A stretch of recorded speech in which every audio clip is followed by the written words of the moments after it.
Hi there, ladies and gentlemen, and welcome back to yet another cracking installment of the Matt Brown Show. Today, I'm super privileged to have with us on the line from the bright lights and the hustle and the bustle of Austin, Texas, Dr. Ivan Misner. Welcome to the show. Thank you, Matt. It's great to be on. So thank you.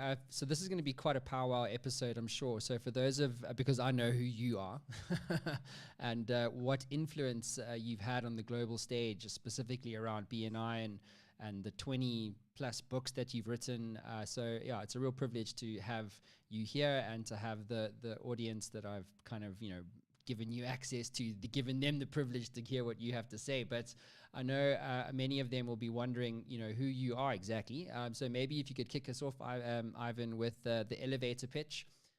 Who are you? What do we need to know? I like people talking about me more than me talking about me, so I'll be brief. I am the founder of an organization called BNI, Business Network International. We now have 10,600 groups that meet every week all around the world. We're in about 75 countries worldwide. I started it in 1985.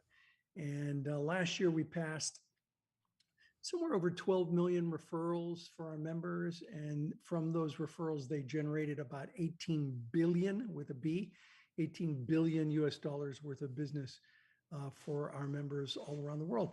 And that's what I've done. I ran the company for 30 years. I was the King Arthur leading the charge. Now I'm sort of the Colonel Sanders being the spokesperson for the organization. And it's all about helping people build their business through networking and word of mouth. Fantastic. I'd love to go back to the beginning because I was doing some research on you, Ivan, as I do. And from what I've observed is that you come from a modest background despite all your success today. And I was reading one of the kind of key sentiments that it's come out of in terms of like where you come from a modest background in the US is that where you come from does not determine where you go in life. And it's what you do with where you come from that determines where you go in life. And that was a key learning, I believe. But I'd love for you just to really unpack that for us, if you wouldn't mind. Yeah, you do your research. That's an old blog that I did some time ago, talking about that very subject. And it was actually part of a speech I did, a commencement speech at a college that I did a number of years ago, where I talked about that. I came from very, very humble beginnings. My family moved from Pittsburgh when I was very young to South Central LA. Pretty tough neighborhood. And we moved to a place called Azusa, which was a little better. But I grew up in a very working class family. Great parents, but no money. And if I had the choice between money and great parents, I would have picked exactly what I had, which was great parents. I was accepted to a private university out of college, but I couldn't afford it. I even had 50% scholarship, and I couldn't afford the other 50%. So I went to a local community college, which, it varies all around the world, but it's basically very inexpensive, local community. Most people think it's like high school plus, but I had a great experience in the community college I went to. Then I went to a state university, all very inexpensive, all things considered. And then finally, for my graduate work, I went to the University of Southern California. I went highly in debt because I still couldn't afford it.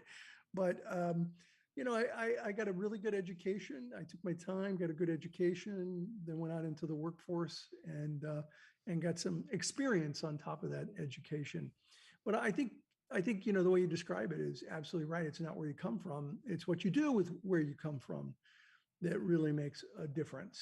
And that's why I was invited back to that college, that community college that I graduated from. They invited me back to do a commencement there, and I was really honored to do it.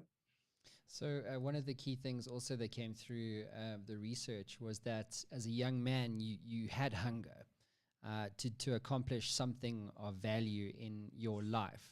And it's interesting, the perspective there for me, because I also come from humble backgrounds, and I think, or modest backgrounds, should I say. And my experience is that, the more modest or humble the background, in most cases, not in all cases, the more hungry that individual, that entrepreneur, that him or her is to change their their situation or their circumstance. But I'd love to maybe double down on what made you hungry. Like, where did your hunger come from? Yeah, that's a great question. You see people in similar situations, and they get hungry and look for, as you described it, they're hungry, and they look for finding success. But most of the people I graduated high school with really did not go on to do very much. And so I think it's I've seen people from wealthy backgrounds do well, and I've seen people from poor backgrounds do well. I think the ones that are coming from more modest backgrounds sometimes use the excuse of, I didn't have a good education, I didn't get, I wasn't raised in an amazing environment, and it's, there all of these excuses or reasons for not doing what they need to do to achieve success. And by the way, success isn't just about money. Success, I think my parents were successful because they were happy. They didn't have a lot of money, but they were happy. They had a loving relationship that lasted almost 60 years. They were an incredible couple. And so there's a lot of different ways to measure success, but it's about going after it. The law of, I'm a believer in the law of attraction, but the word action is part of the word attraction. And you have to take action to attract stuff into your life. And I would tell people, excuses are not as good as results. Focus on where you want to go and how you want to get there. And I think that's what I did. And I think many people do it with or without money. Does that make sense? It does. It does indeed. Yeah. I'm going to come back to influence in a moment. But I want to maybe just spend a little bit more time here around you, because I think you're really the genesis of this BNI network that's gone and generated billions of dollars for the members. It's the world's leading business networking organization. I mean, like to say that you are the founder of that type of influence is quite a big deal from where I'm sitting. And so the reality is that you've influenced hundreds of thousands of entrepreneurs. Maybe it's even more than that, all around the world. But I'm curious, who has been the most influential person in your life? Well, I think there's, at my age, there's probably more than one. Yeah. They started early. I had teachers in school, high school, that nudged me in ways that changed my life, dramatically changed my life. And I've written about them. Mr. Romero is one of them. Football coach, Mr. Hyatt, Mr. Rogers, teachers that just did things that changed the trajectory of my life. College professors in work. Once I started in business, I would say Michael Gerber, who wrote the book, The E-Myth. A shout out to Michael. He's got some health problems right now. I read his book 36 years ago, and it absolutely, I was like, I can do this. And I just followed the things that he talked about, and it helped me scale my company. A few years later, I actually had a chance to meet Michael, and we've become good friends. And he's ill right now, and I wish him and his family well. He made a big influence. Somebody who became a friend later in my career, Jack Canfield, who wrote Chicken Soup for the Soul. Certainly a mentor, a friend. And Richard Branson. I've had a chance to meet Branson multiple times, and amazing person with incredible ideas, and also very humble.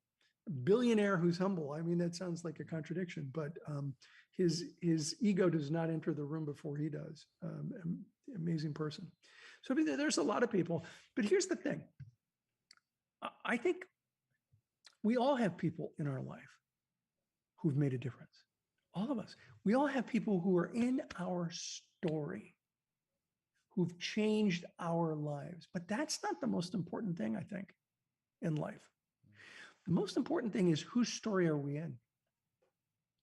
It's not who's in our story. It's whose story are we in?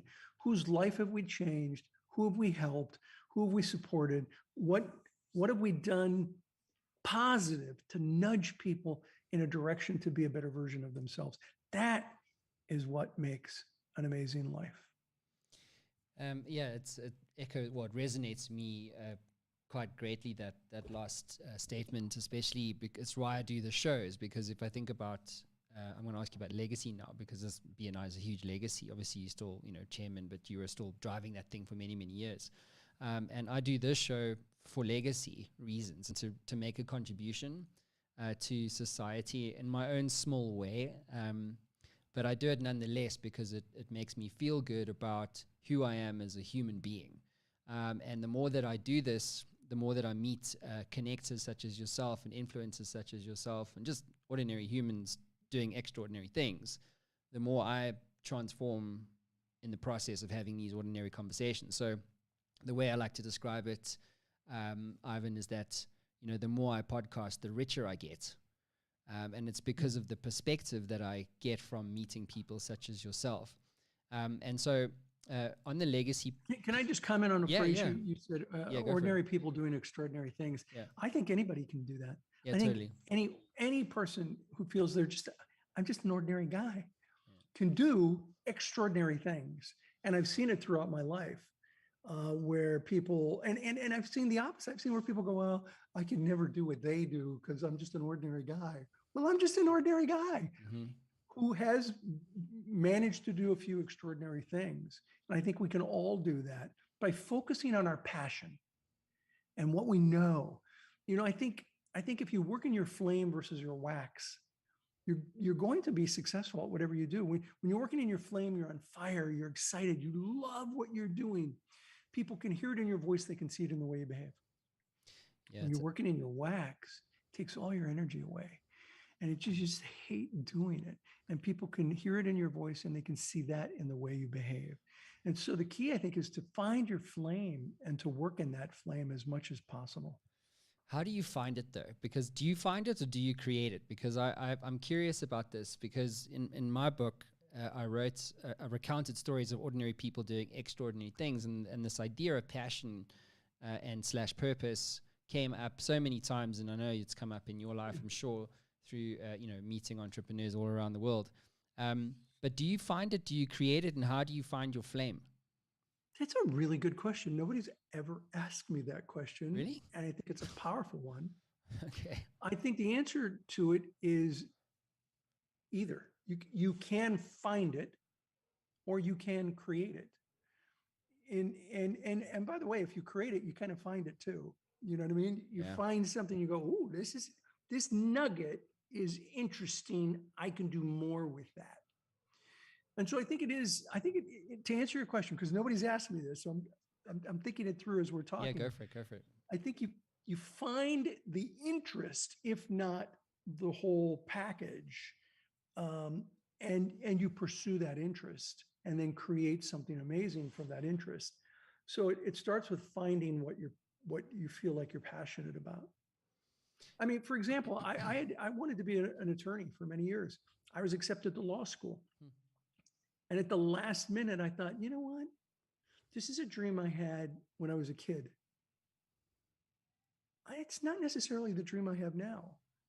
And I flipped, I mean, literally overnight, and turned down the acceptance to law school and went a completely different direction. And the reason I did that was I was trying to follow my passion.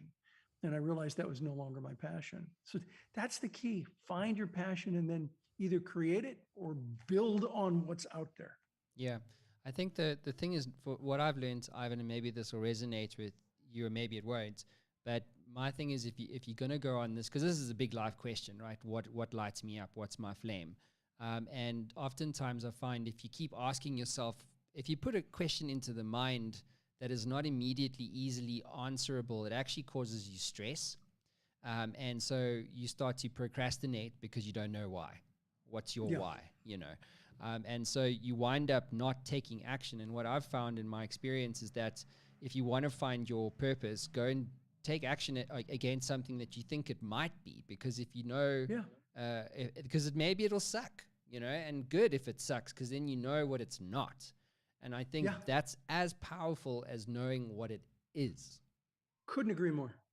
Couldn't agree more. You know, when my kids were in college, I remember one of my children was like, I don't know what major to take. I'm like, it doesn't matter. It really doesn't matter what your major is. Just take a major that you think is interesting, and you'll figure it out as you go. Just keep your eyes open, look at what you're passionate about, and follow that. You know, just following a path will help you determine where you get to. You know, people think success is a straight line, and it's not. Success, and again, I'm not just talking about financial success, but life success. You know, success. Here's the path to success. It goes like this. Wait, down a little, and then, you know, I mean, that's the path to success. And failures are your tuition to achieve success.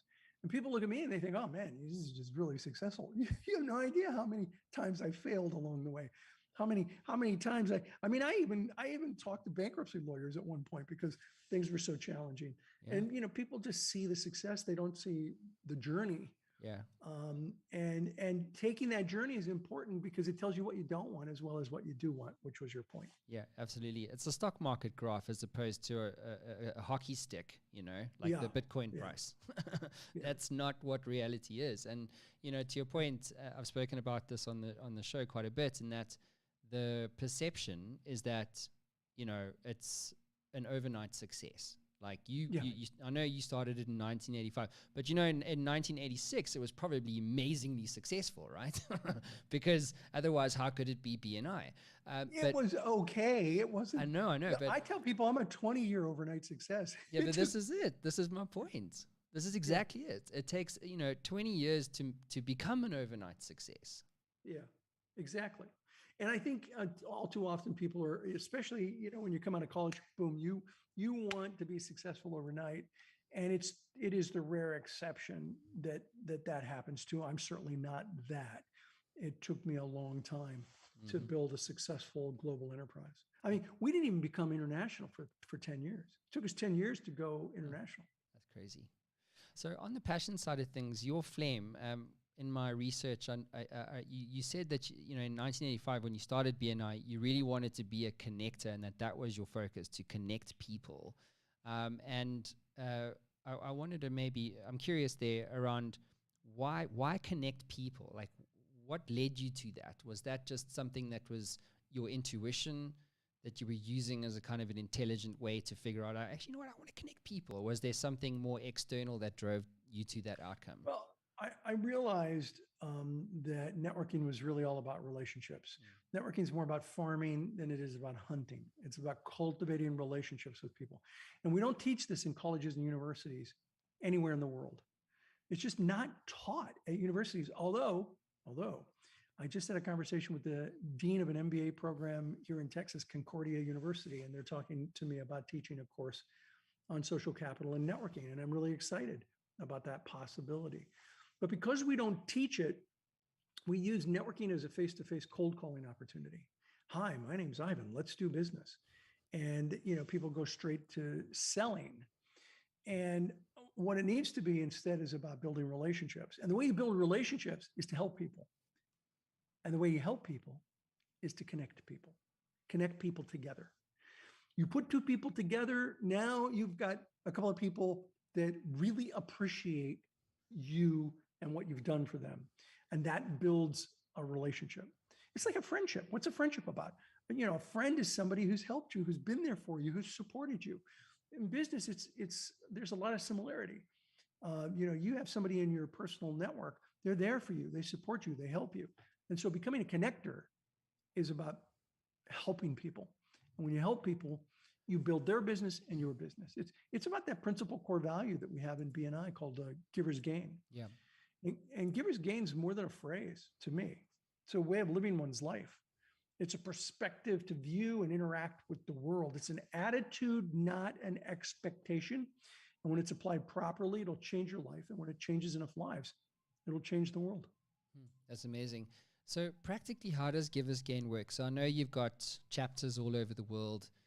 I actually signed up for the South African chapter here in Johannesburg specifically. So I'm kind of looking forward to the first get together. And then when I was I've been to Jayburg several times. Oh, you've been Love it. here? Oh, it's great. Yeah, yeah. It's a good Yeah. place. It's countries are not their headlines. Yeah, well, that's true. Right. That's true. Yeah. Yeah. So anyway, so I was being this idea of Givers Gain. I hadn't heard about it before, and it was being explained to me. I said Jayburg. It's Joburg. Joburg. Joburg. Yeah, no, Joburg. I've been to Joburg several times. Yeah. On my way to see some amazing safaris. What was the highlight of your trip out here, by the way? Well, I stayed at a place. I've gone 3 times to Joburg. Twice to some of the safaris. Camp Jabulani near Kruger National Park. It's adjacent to Kruger National Park. Amazing. Really, hey? Just amazing. It's a private reserve, and their favorite saying is "whatever you want." Whenever you want, whatever you want, whenever you want. I mean, that's what they deliver. It's truly an incredible experience. Yeah, it's Givers Gain in action, different context though. yeah, different context. And I, of course, saw all of the animals, all amazing experience. Yeah, I'm glad. And the cheetahs. There's a cheetah reserve there that where it was the first place. I think it's Hoedspruit, yeah. Hoedspruit, a cheetah reserve there, where it was the first place they learned how to have cheetahs mate in captivity. They had no success in getting. Do you know any of this? I do. I think you can actually go there and hold them, can't you? Like they're relatively. You can. Oh yeah, I got a photograph. Did you get photo? One of the photos is it up right on there your wall there? Me, with a cheetah. But the amazing thing was, they couldn't get these little boys and little girls to mate, and they accidentally, one of the females got out, and there was a walkway that went by all the cages. Yeah. And she walked by, and she's like checking out the guys, right? and she stops on one, and she's like, making eyes at this one guy, and they're like, oh, that's interesting. So they opened the gate for the guy, and boom, first cheetah in captivity. No way. They discovered it's the female cheetahs that have to pick, which is kind of an interesting concept. You like it. And so it's a great experience to go there, and they teach you all about cheetahs. Yeah, I haven't been myself, which is typical, right? You don't go and see the things that are literally on your doorstep, but you'll fly 14 hours on a plane to go and do something somewhere else. You should go. It's an amazing place. I will. I've got 2 young children, so I'll definitely make a note of that.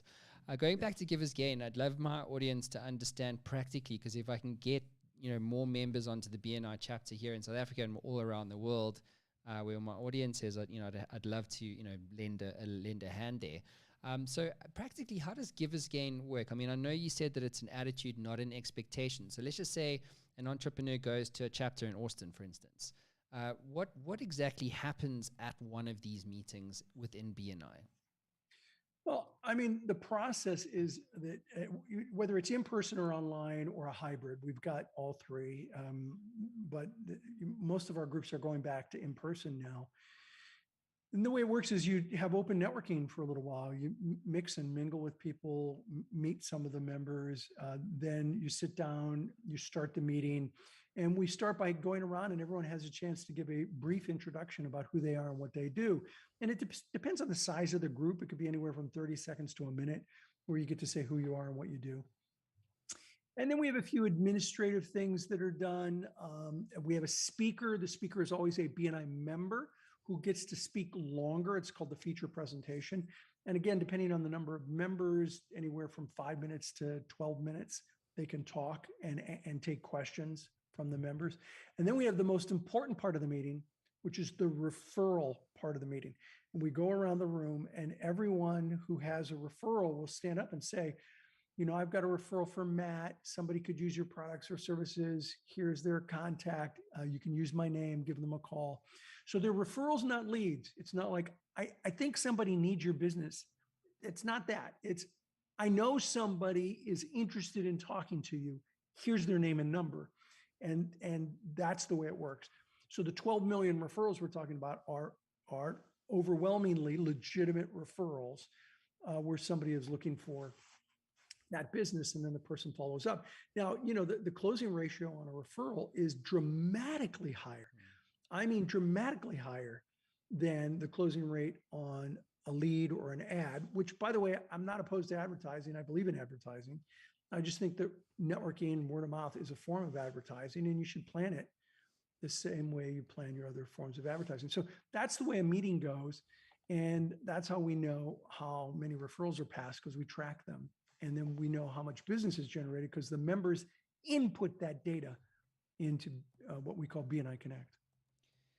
It's so interesting you touched on this point around advertising specifically and referrals, because earlier today I was looking at a website. It's a media house, Biz Community, excuse me, and I was looking at an agency who was touting their recent account win.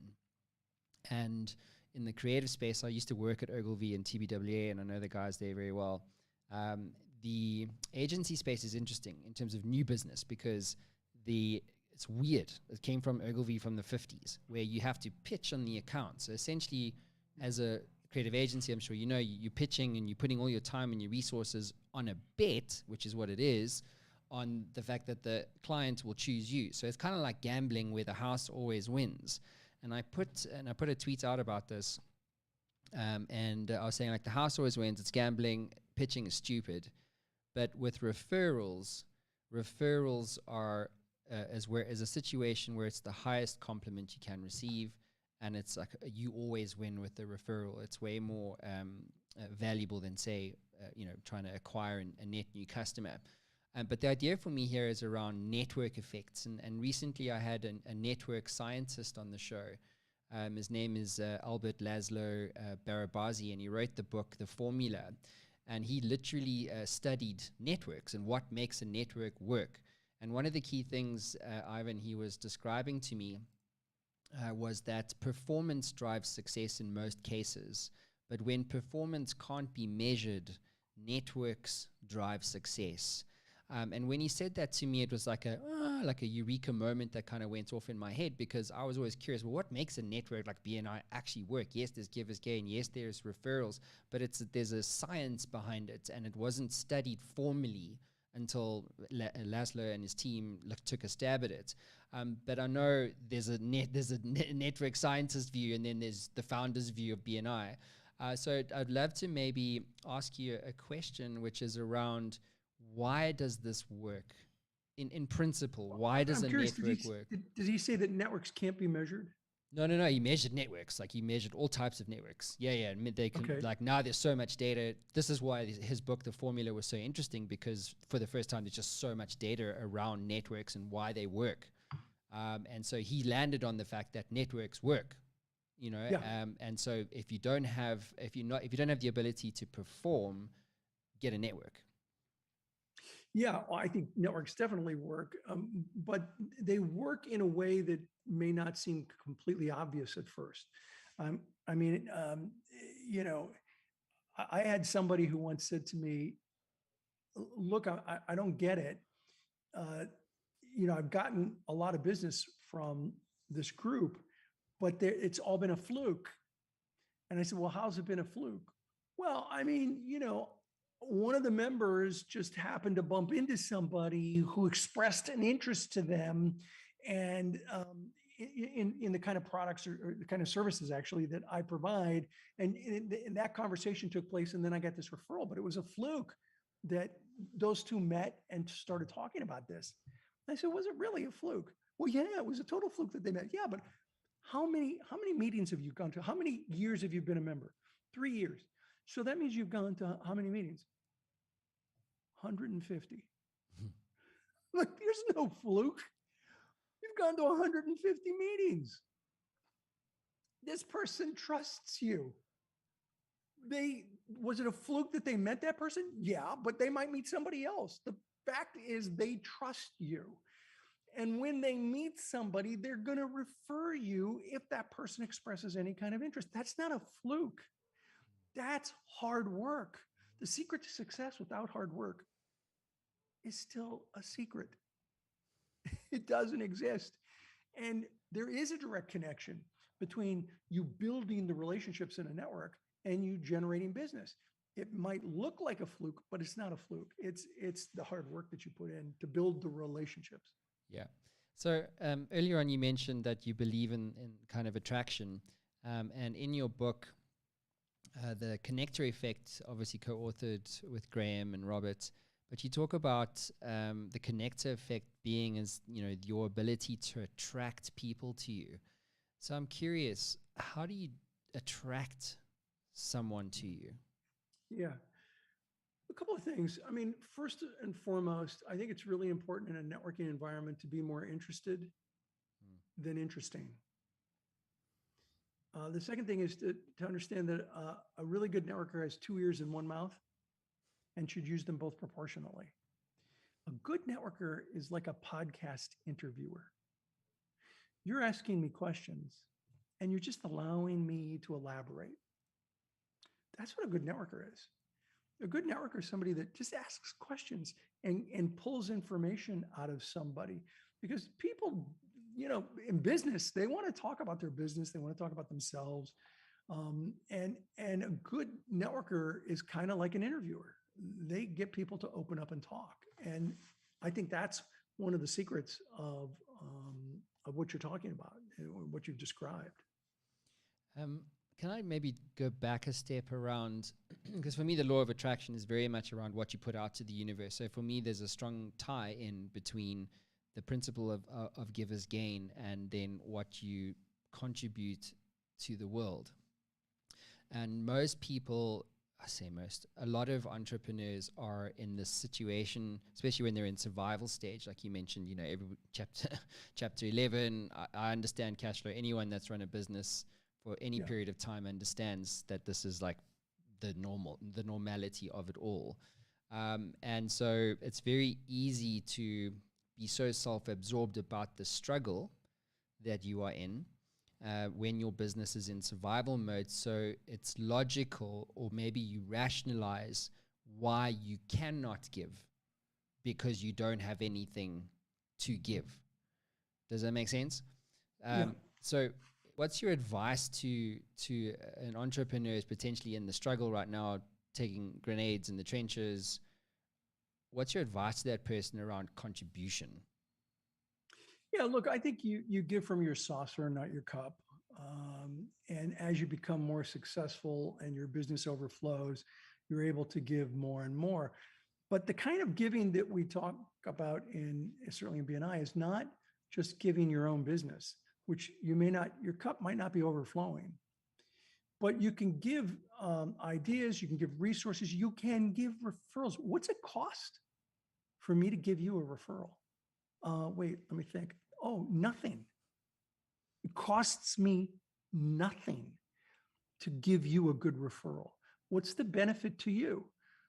It could be substantial. And so there is very little cost to give referrals to people. And what you describe are people that are struggling. And I get it. I've been there. I've struggled.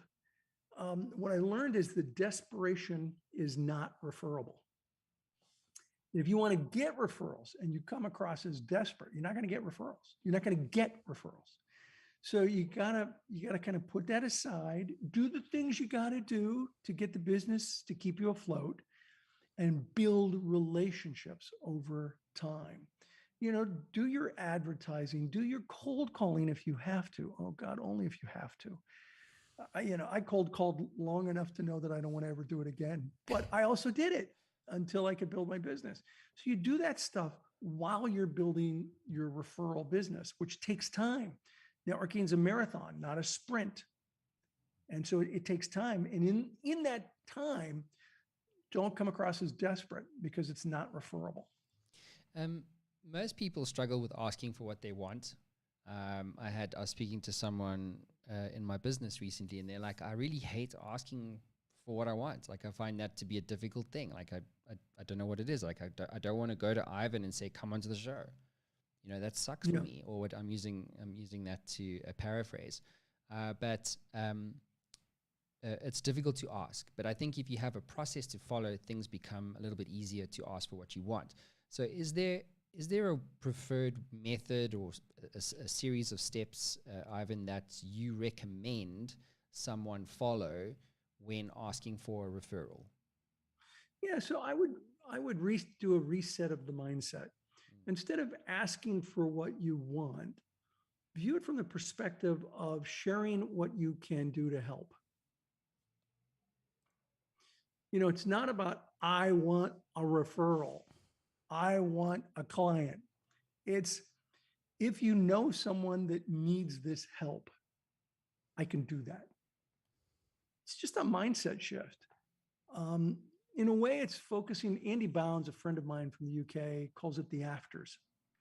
It's the afters. It's not what you do. It's the result that happens after you do what you do. That is what you're selling. You're selling the afters, not the process.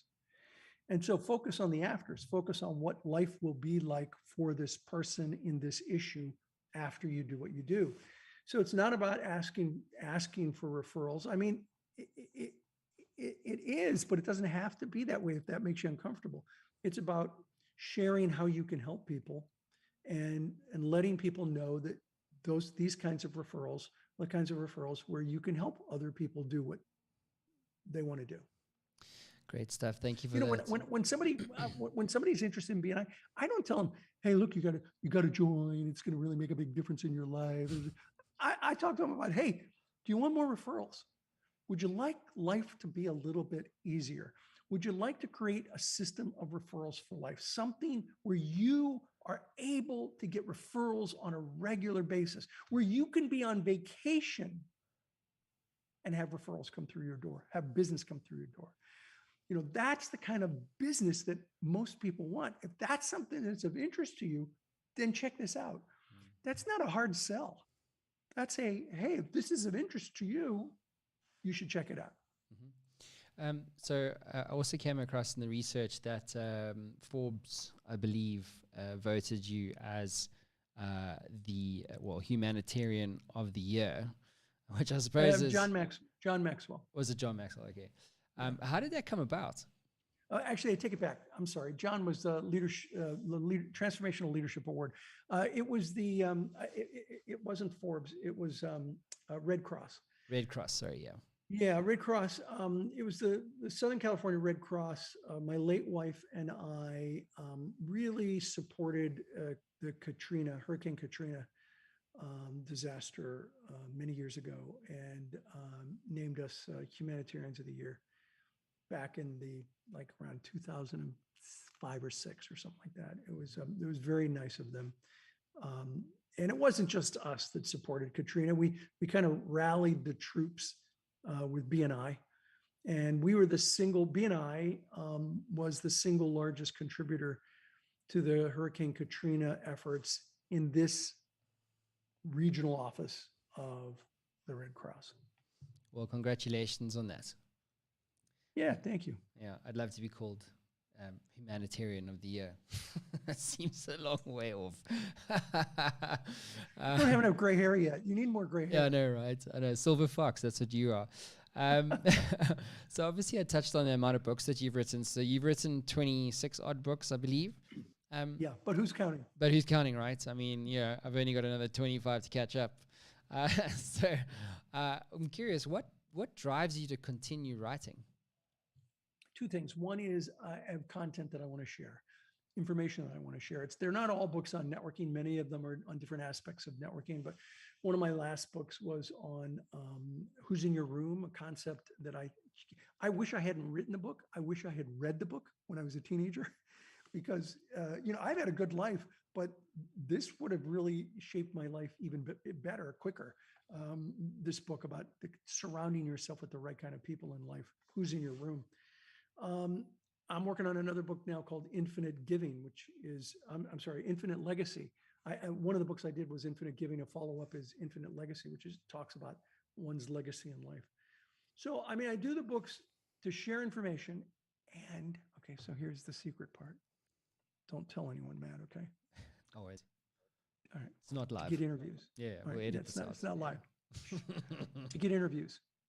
I discovered years ago that if I went to the media and I said, hey, talk about BNI, they say, take an ad out. We're not going to talk about BNI. But I wrote a book. I was hoping that they would interview me for the book. What I discovered was that the media will interview any idiot with a book, and I have 26.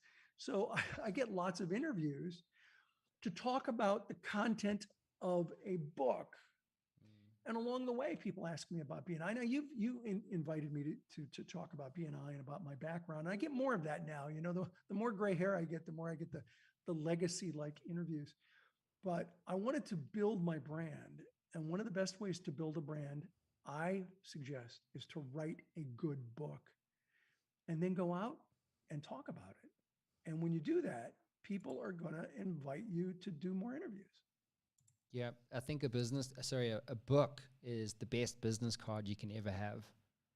Absolutely. And today, more than ever, it's easier to write a book, not necessarily write a good one. So you should have an editor. You should, write a good book, have it well edited. But publishing, when I started writing books, getting my book published was really difficult. I mean, I was rejected by, I think, 42 publishers before it was like the 43rd publisher that said yes.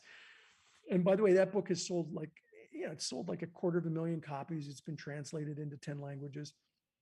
And yet 42 publishers said, no, we're not interested in this. So you got to keep plugging away. But today, to get a book published, you just need Amazon. Mm-hmm. You can publish a book on Amazon easily. And I would urge you, because it is, I think you're right, the best business card you can have. So walk us through your writing style, because I'm in the middle of a second book now. It's called The Dreamer's Dojo, how I built Africa's best tech startup and, multi-million-dollar business. It's very much a personal story, which is kind of like, not many entrepreneurs succeed anywhere, but to do it in Africa, it's significantly harder in my experience. And so I'm also curious around how you write, because how do you get to 26 books? Because if I have book number 2, I'm like, I get anxiety about how the hell I'm going to write this thing. So what is your writing process? So the first 2 or 3 books I wrote by myself, but almost all of the rest, I had a co-author or 2. And they bring in new ideas, new thoughts, and we brainstorm together. I do research, I do surveys, and I use those in some of my books. So surveys, co-authors are the way I have done most of my books, because it just adds new content. And, when you brainstorm with somebody and you talk back and forth, you get new ideas. The sum of the whole is greater than the individual parts. And I set aside a day a week. Wednesdays are my writing day. And I try to either have meetings that are about writing or actually write on Wednesdays. Now, I couldn't do that early on. Early on, it was at night I had to write. Later, it was, one afternoon I would take off and write. But now I'm in a position where I can take an entire day and devote to writing, editing, reviewing my material, and reviewing the material of my co-authors. So it's an evolutionary process. I would recommend, write your first book yourself. And if you want to do more books, consider having co-authors. And people say to me, why do you bring in a co-author? You're more well-known than they are. Well, honestly, it takes nothing away from me to have as a co-author someone who's not as well-known as I am. I lose nothing. I gain a contributor, a somebody who will collaborate with me to come up with some even better content. So I view it as gaining a partner as opposed to losing any kind of success, having success taken away from me by having co-authors. So I bring in co-authors on almost all my books now. Are you going to be working on a co-author on your Infinite Legacy book? Yes, I have two co-authors. They are the co-authors who did Infinite Giving with me. Okay. Greg Davies and Julian Lewis. Mm-hmm. And we're probably halfway through that book, maybe 2/3 of the way through that book. Should have it out next year. Cool. When it's out, please come back. I'd love to have you back on the show. Give it a punt. Absolutely. So let's talk about legacy, because I'm passionate about legacy. I think legacy for me happens the moment you have kids and you realize that you're no longer the most important person in the universe.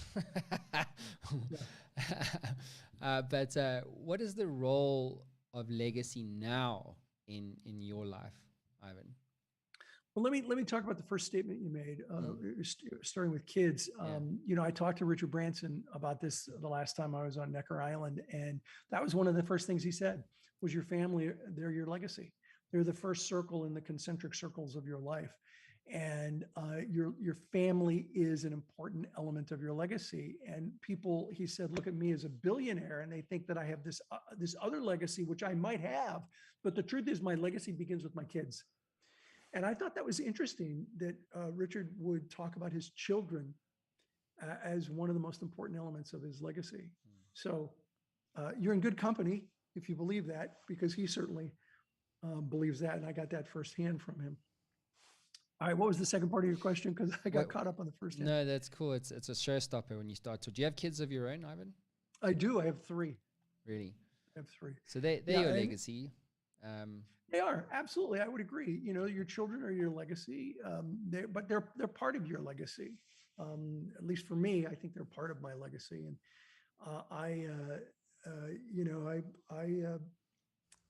I'm very proud of my kids. It's been, how old are your kids, Matt? They are 7 and 4.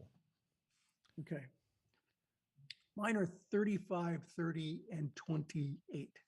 So just to give you a heads up, Matt, when they hit about 12 or 13, aliens will come down and take your children.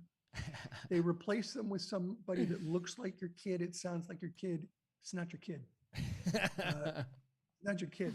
And I am really, really pleased to say that somewhere in their 20s, the aliens bring your children back. Oh, they do? And well, that's good. Yeah, they bring them back. All 3 of my kids are back. But the aliens took them for a while.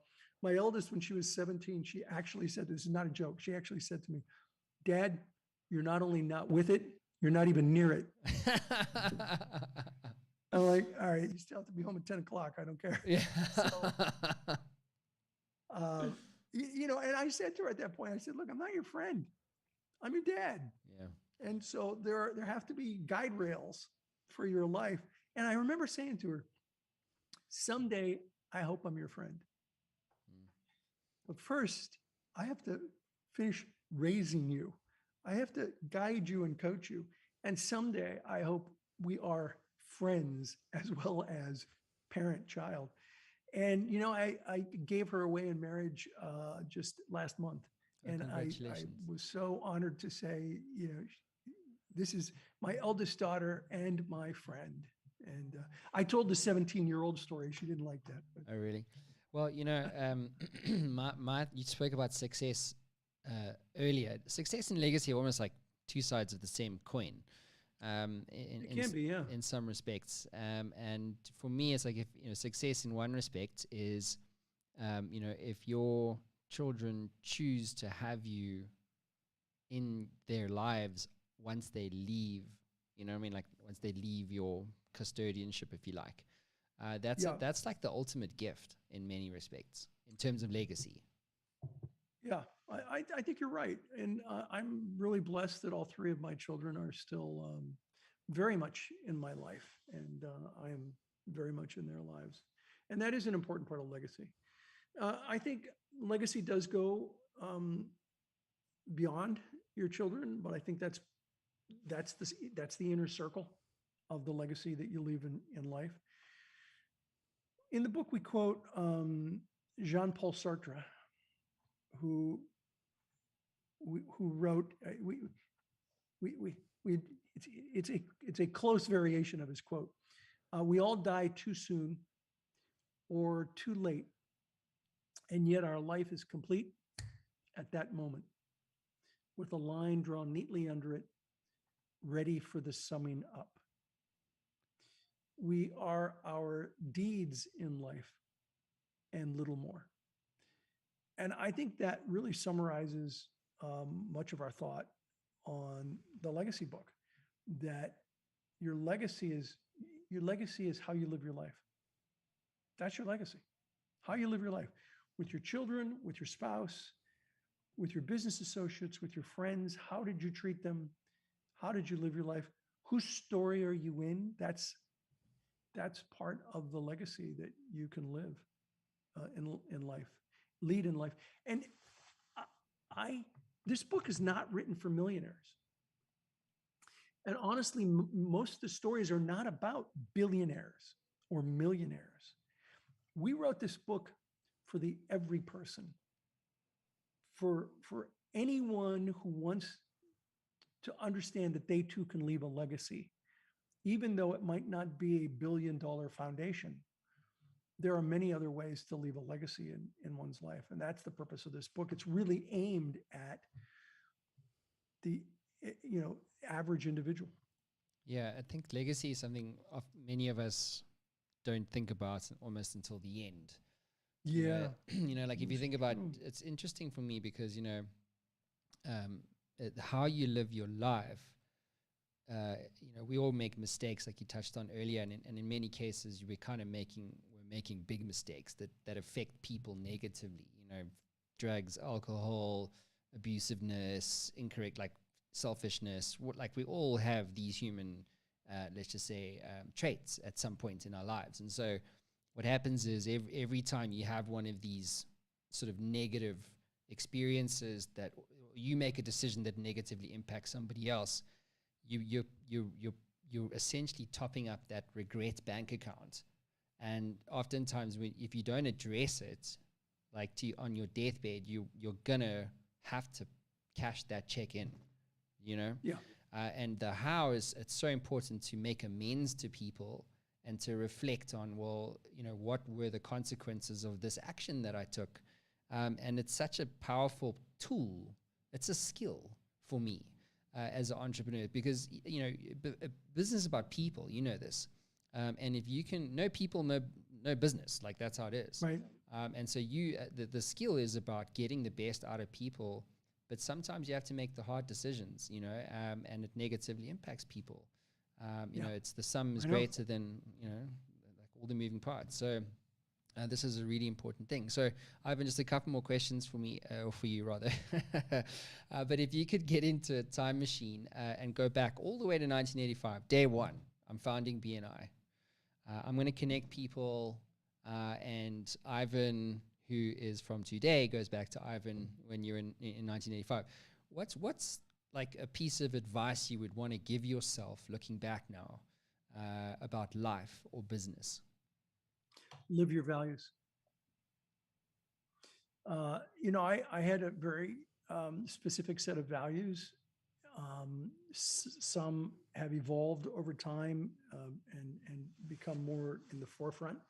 But I would say to myself then, take the values you have and continue to grow those values. Think about other things that are important in your life. And if you live your values, you'll have no regrets. You may make mistakes, but you'll have no regrets. And the mistakes you make are the tuition for the success that you'll achieve. So don't worry about making mistakes, because you will. Fix them as soon as possible and always live your values. And that's the one thing that I think I have really tried hard to do throughout my life, is to be true to my personal values. And I really have no substantive regrets. I have a lot of mistakes, but no substantive regrets, because I tried to live my values and made decisions based on the information that I had at the time.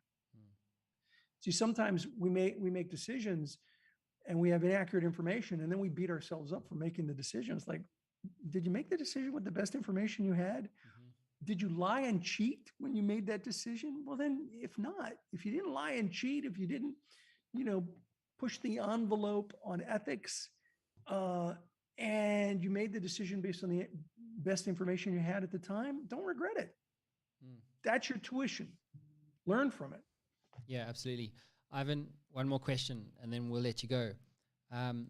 Why do you do what you do? Like, what gets you out of bed in the morning? Well, I touched upon it earlier. I believe that an entrepreneur has to live in their flame, not in their wax. And so, if you'd have asked me, I'm going to turn 66 in a couple, 3 months.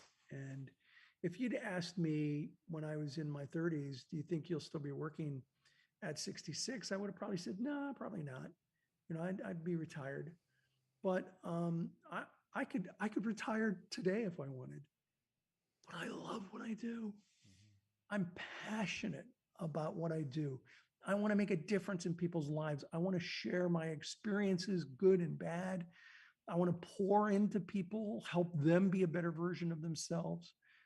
And so I do what I do because I absolutely love it. I am living in my flame. Wow. On that bombshell, it's time to end. Thank you, ladies and gentlemen, for being part of this amazing interview. Obviously, the show wouldn't be anything without you. Check out BNI, guys, the Giver's Gain, get amongst it, start generating referrals. Ivan, thank you. I'll definitely reach out to you when I'm into the States. I'd love to take you out for a coffee. I'd love to connect, Matt. And when I have Infinite Legacy done, I'll let you know. Please do. Please do. Thanks, everybody. Thanks for tuning in.